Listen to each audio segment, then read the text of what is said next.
From the Presidential Palace, Manila, Dateline Malacañang.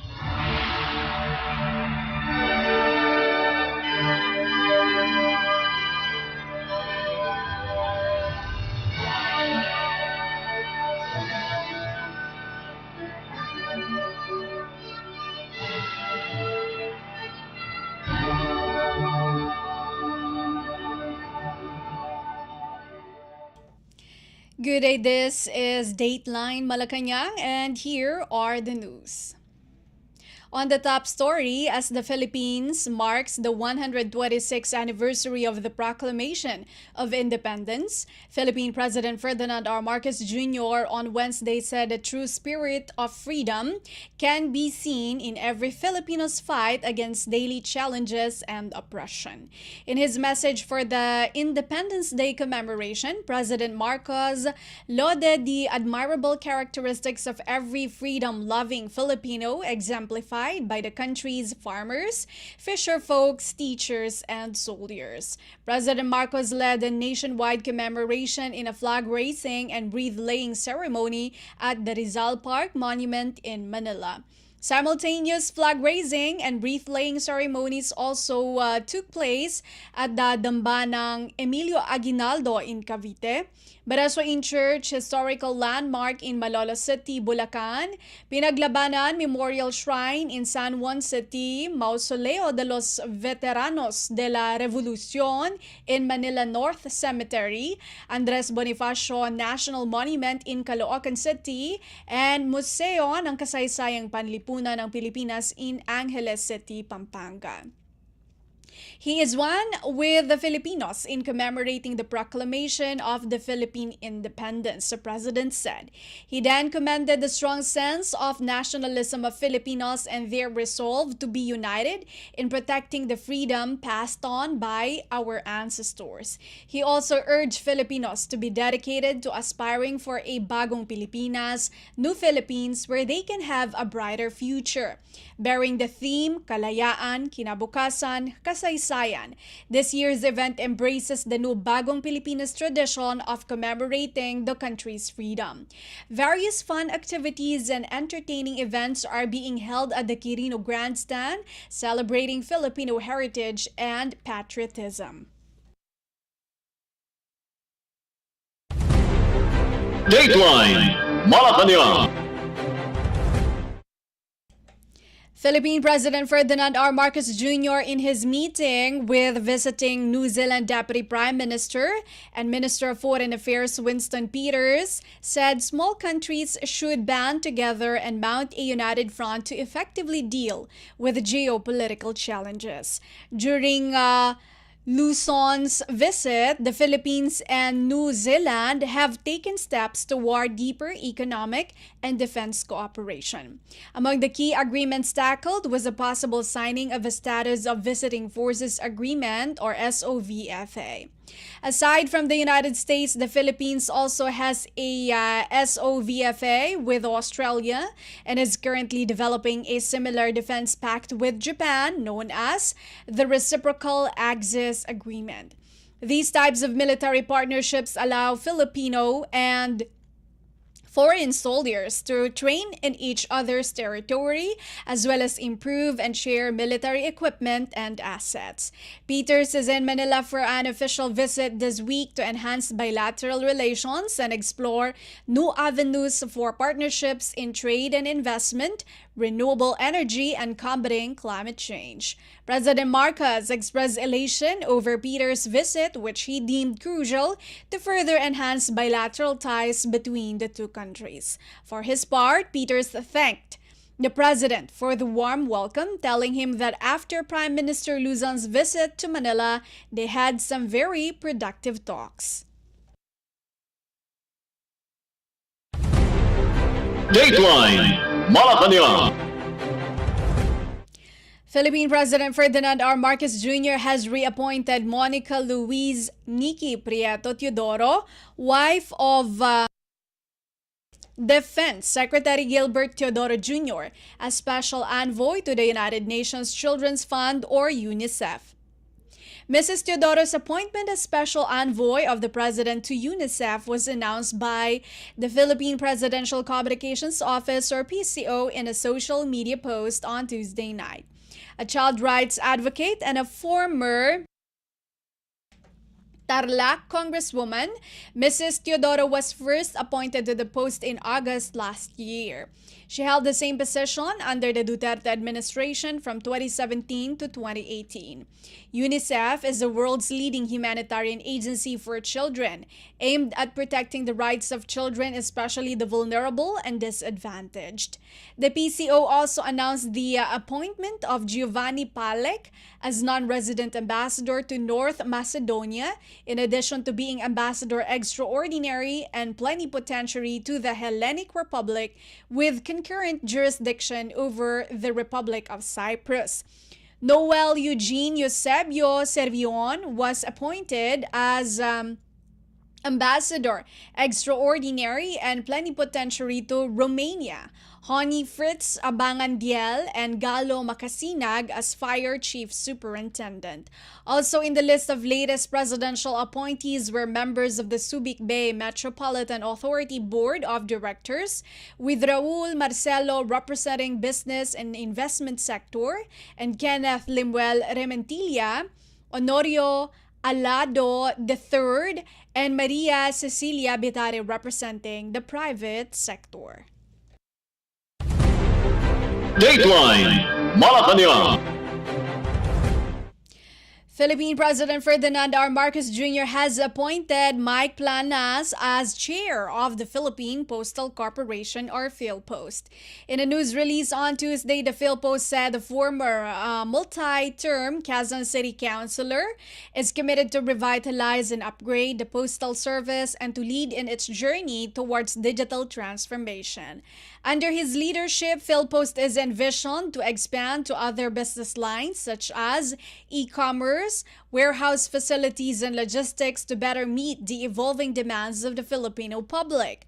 Plana seeks to foster effective collaboration among PhilPost officials, employees, and stakeholders. The restoration of the Manila Central Post Office building at Liwasang Bonifacio is also part of his agenda as the new chair, and he is in full support of the efforts to rebuild the fire-hit iconic building. The Bureau of Fire Protection ruled that the fire that gutted the historic building on May 21, 2023 was purely accidental, caused by car batteries that exploded near where office supplies, thinners, and paint cans were piled. Planas was a former consultant to the United Nations Food and Agriculture Organization, or FAO, and created FLAG, the FAO's legislative arm adopted worldwide. He studied Bachelor of Arts in Philosophy, major in Mathematics at the University of the Philippines Diliman, and Campaign Management at the American University in Washington, D.C. Planas took up Masters in Public Administration at the University of Batangas and Asian Institute of Management major in Development Management. He is the current president of the Rotary Club of Quezon City Circle and chair of the Quezon City Councilors Foundation Incorporated. He is also a National Movement of Young Legislators alumni, founding member, Secretary General, and Vice Chair. Dateline Malacañang. Philippine President Ferdinand R. Marcos Jr. has designated Office of the Presidential Advisor on Peace, Reconciliation, and Unity, or OPAPRO Secretary Carlito Galvez Jr. as representative of the Philippines to the Global Peace Summit in Switzerland. The Philippine Presidential Communications Office, or PCO, made the announcement on Tuesday but did not provide any explanation as to why the president will not attend the Ukrainian summit. To recall, the chief executive accepted Ukrainian President Volodymyr Zelensky's invitation to participate in the Peace Summit when the latter visited Manila last week. The Swiss-organized Global Peace Summit on the war in Ukraine will be held from January 15 to January 6, or rather, from June 15 to June 16th. Zelensky met with President Marcos in Malacañang to discuss the two countries' bilateral relations. The Ukrainian leader thanked Manila for its support and recognition of Kyiv's sovereignty amid the ongoing Russian invasion. President Marcos meanwhile expressed willingness to send Filipino mental health workers to assist during the crisis as part of the country's humanitarian assistance to Ukraine. Dateline Malacañang.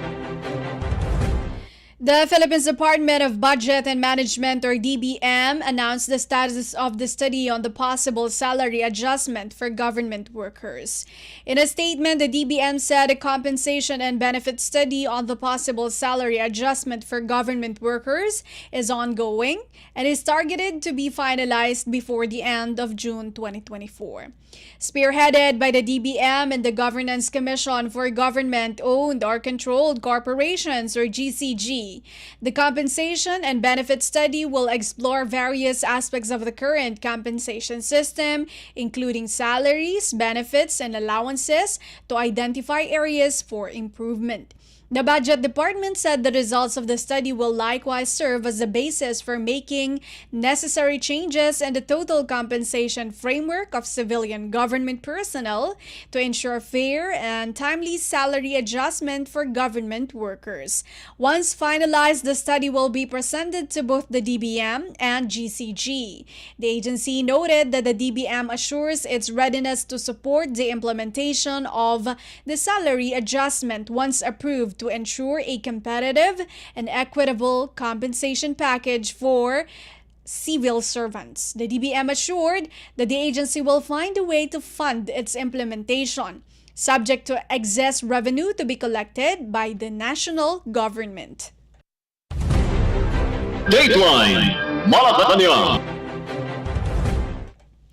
The Philippine Department of Budget and Management, or DBM, clarified on Wednesday that the release of the 2022 and 2023 performance-based bonuses, or PBB, will proceed despite Philippine President Ferdinand R. Marcos Jr.'s order to review and overhaul the government's evaluation and incentive schemes. President Marcos earlier issued Executive Order Number 61, suspending the implementation of the Results-Based Performance Management, or RBPM, and Performance-Based Incentive, or PBI, systems. According to the DBM, the President's EO only seeks to review the bonus schemes to harmonize and streamline the process. According to the DBM, possible refinements may be made for the more efficient and streamlined release of the 2023 PBBB under the EO.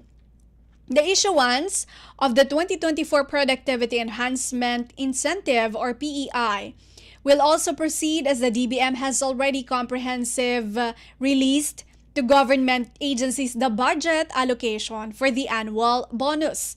PEI is an across-the-board 5,000 pesos incentive given to qualified government workers before December 15 every year.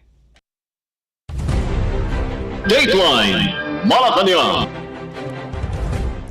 The Philippine government has approved to fund the Philippine Coast Guard, or PCG's project to acquire 5 units of 97-meter multi-role response vessels, or MRRVs, from Japan.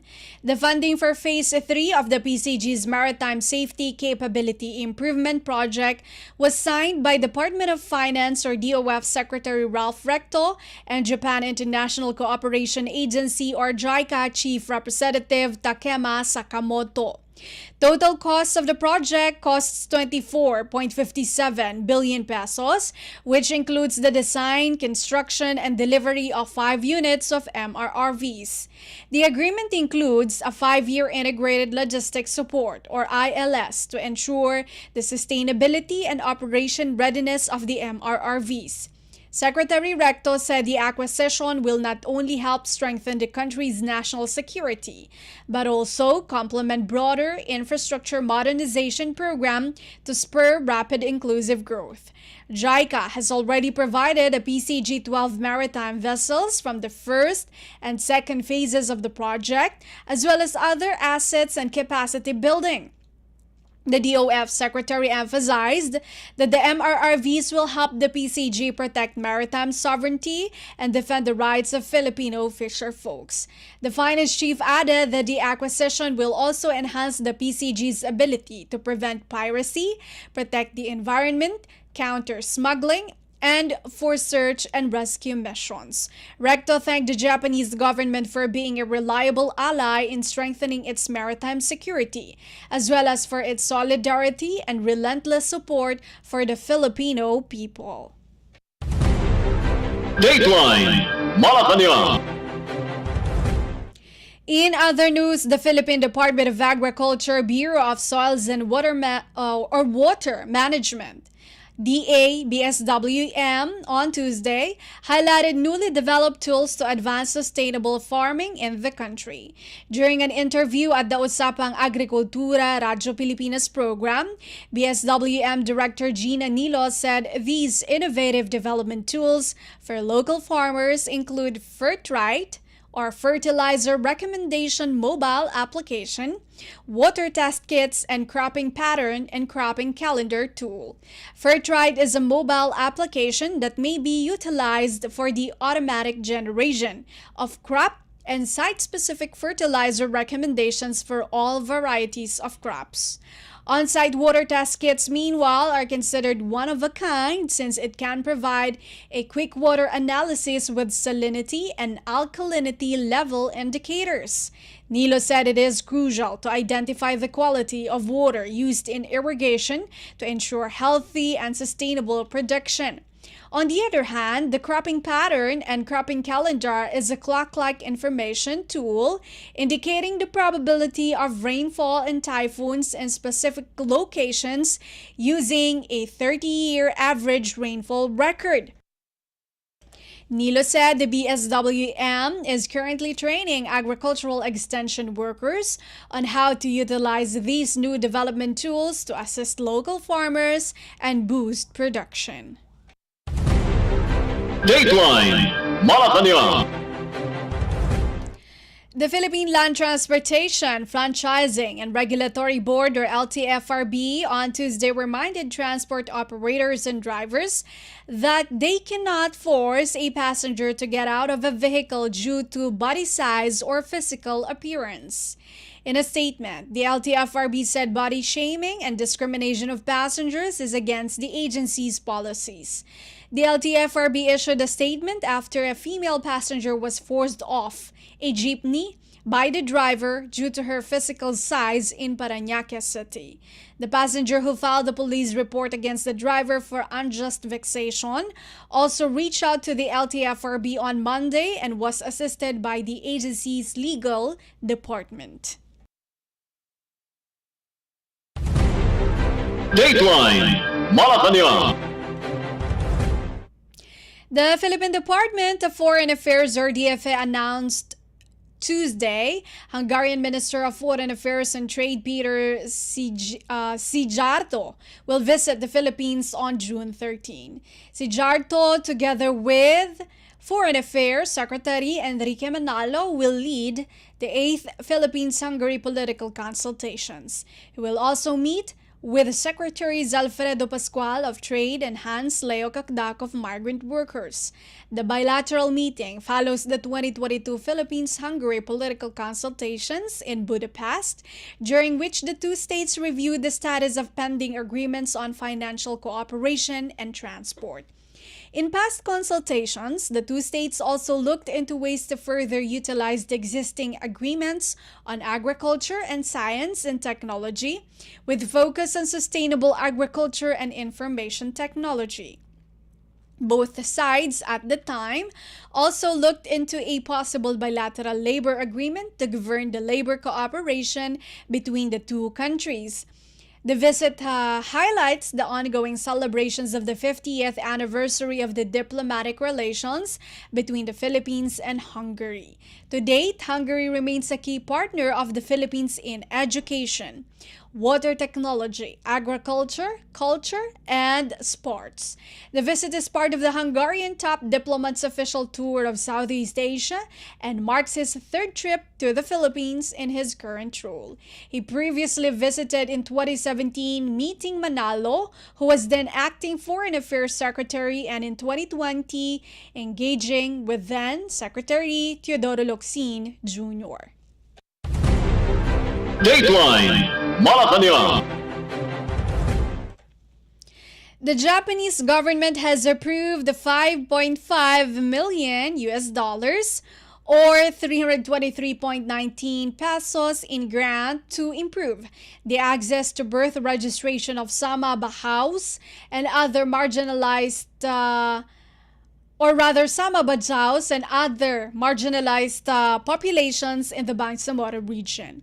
In a ceremony in Pasay City, Japanese Ambassador Endo Kasuya and United Nations High Commissioner for Refugees, UNHCR Philippines head Maria Hermina Valdiavilla Gallardo signed the exchange of notes for the 30th month initiative.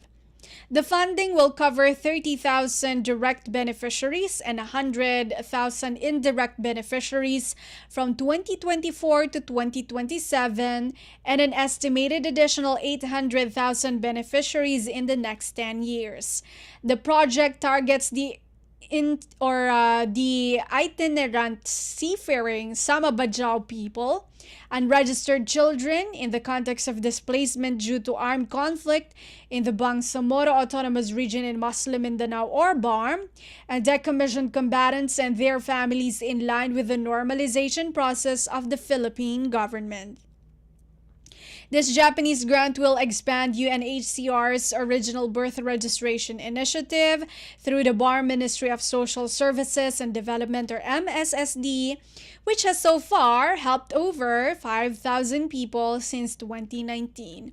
The funding will cover 50 municipalities in Maguindanao del Sur, Maguindanao del Norte, Lanao del Sur, Basilan, Sulu, and Tawi-Tawi, from capacity building to the digitalization of local civil registrars by providing them a database system and information technology equipment.